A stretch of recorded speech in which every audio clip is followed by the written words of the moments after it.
Tony Hawk's Pro Skater is a game developed by Neversoft. It became a revolutionary success, spawning a franchise of games that spanned generations of consoles. For many, this series was their inspiration to try skateboarding for the very first time, all the while still attracting tons of non-skaters with its brilliant and addictive gameplay design. But today, we're not talking about that game, we're talking about this. Rerez Freestyle Scooter, developed by Shaba Games and available across multiple platforms, but released first on the PlayStation 1. And that's the version we're going to be looking at today. When Tony Hawk's Pro Skater took the world by storm, imitations were bound to pop up, but getting this close to replicating the cover artwork of the original game just verges on insulting. Yeah, okay, the covers have similar color schemes and logos, but I really think there's something to be said about the athletes representing these games.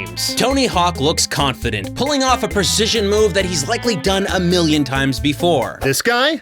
Holding on for dear life before he is impaled on something terrible.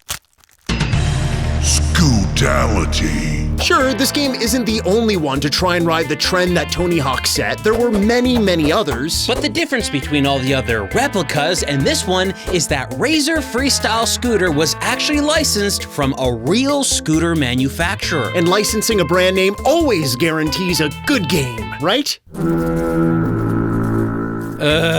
Okay, let's dive in. The game begins with a crayon-colored, kid-friendly animation of a bunch of kids scooting at a park. When suddenly, a giant crazed robot appears and kidnaps a bunch of the kids. Now it's up to you and your officially licensed Rerez scooter to save them. What?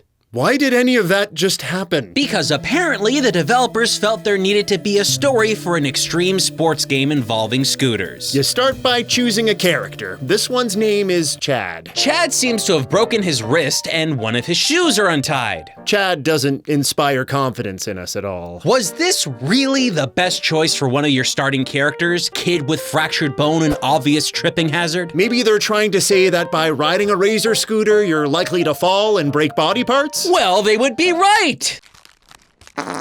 According to an article by Time magazine from 1990 to 2011, about 42.5% of all children's admissions to hospitals were scooter-related. This game was released smack dab in the middle of this fiendish wheeled epidemic. Well, at least this game gets points for realism. However, what isn't realistic is the gameplay. But it is shameless. What you're looking at here is a harsh clone of the gameplay that you'd find in Tony Hawk's Pro Skater. You got the same free-roaming stage designs inviting you to explore as you play. You've also got the same kind of combo system where you rack up points. They also ripped off the types of goals. Earn a bunch of points, grind for a certain distance, get a high combo, and even collect objects scattered in the levels. And if you listen to the soundtrack, they've also used the same style and genre of music. But the huge difference is that everything they stole was done so badly. About those levels, yes, you've got the same free-roaming stages, but they're terribly designed. This first stage is trying to mimic the classic opening stage of Pro Skater, complete with shattering window effect. But the whole area is broken up into zones rather than being one large level. It's a chore to traverse, placing large parts of the stage out of easy reach. You might hope that the stages get better as they go, but they really don't. You've got a schoolyard stage that again steals from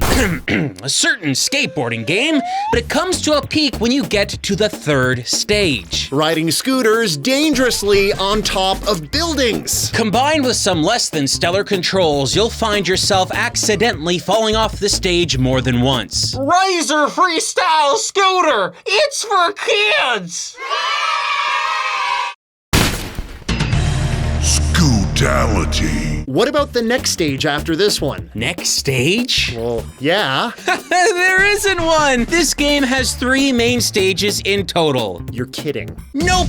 But you do get a bunch of bonus challenge stages designed specifically for you to unlock characters. Just because there are only 3 stages doesn't mean it's easy to play them. Clearing stages requires you complete a checklist of chores that isn't fun at all. Collecting items is just awful. Sometimes you'll need to be razor accurate when trying to pick them up, but the most offensive part of the gameplay is getting a high score with their combo system. Linking combos in this game is near impossible and very frustrating. In the Pro Skater series, you could continue building on one combo all throughout the level by using manuals. If you were precise enough, nothing could get in the way of you stringing move after move together to make the most rad combo you could and earn a massive score. This is one feature that made the series so addicting in the first place. But in the masterpiece that is Rerez Freestyle Scooter, there was no room for manuals. The levels are designed so poorly that you'll have no way of continuing a combo between parts of the level. You will always hit a stop no matter what. So, to build up the points you'll need to progress through the game, you'll just end up circling the same part of the map over and over, redoing the same tricks again and again. Their lack of a good combo system is so broken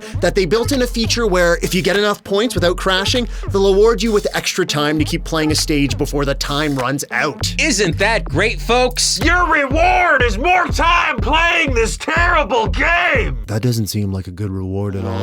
In other extreme sports titles, riders are typically adults, so when they bail or crash, it's not as jarring to watch. But in this game, you're mostly playing as kids, and you're gonna see them fall a lot. To the point where it seems cruel to keep playing. And you might notice something about our pint-sized riders.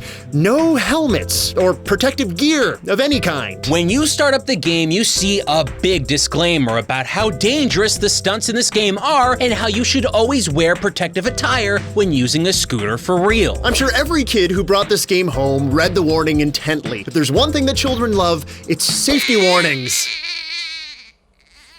But you're not stuck playing as kids for the whole game. Remember those wonderful bonus stages? Well, with them, you can unlock a whole new cast of characters like Chippy, the sentient sock monkey, who has the cold, dead eyes of a sock who's done unspeakable horrors. Tiki Man, half tiki, half man, all culturally confusing.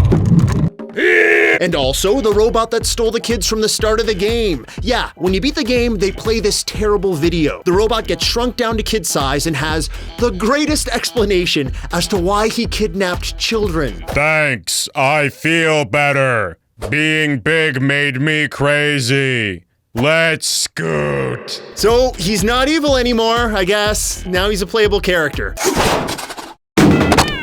But we saved the best for last. Tito Ortiz! A child version of Tito Ortiz. The MMA fighter turned into a kid messing with scooters. See, they had to get one celebrity in this game, and they went with a guy who wasn't even involved at any point with any sport involving wheels. He beat up people for a living. But now, he's a scooty. Wait, is he wearing sandals while scooting? Where is his shirt? If he crashes just once, he'll look like a leathery package of beef jerky. Oh, and when he falls, he makes the most apathetic scream he could possibly muster.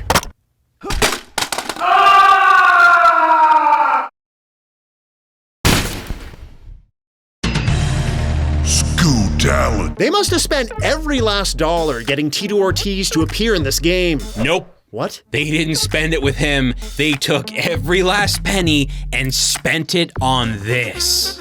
Wait, what am I watching? When you select the credits in the main menu, you're treated to this visual feast starring the bunny, the bear, the alligator, And a gorilla? and a gorilla. The team apparently rented a bunch of costumes and ran around outside their studio dressed up as animals, playing with scooters for no apparent reason. If it was only that one sequence where they're doing a bunch of weird stuff on scooters, we could leave it at that. But it gets really strange when the bunny goes to a barber shop to get its hair cut? Yeah, it gets creepy at points.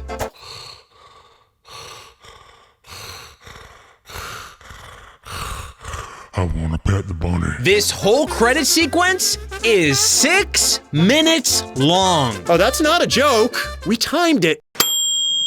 So upon reflection, what do we have here? We've got a game that doesn't feel fully fleshed out. Despite stealing almost every one of its features from a much more popular and far better title. Child endangerment, animal costumes, and Tito Ortiz. All of this combined leads us to one absolute truth about the game. It's just bad.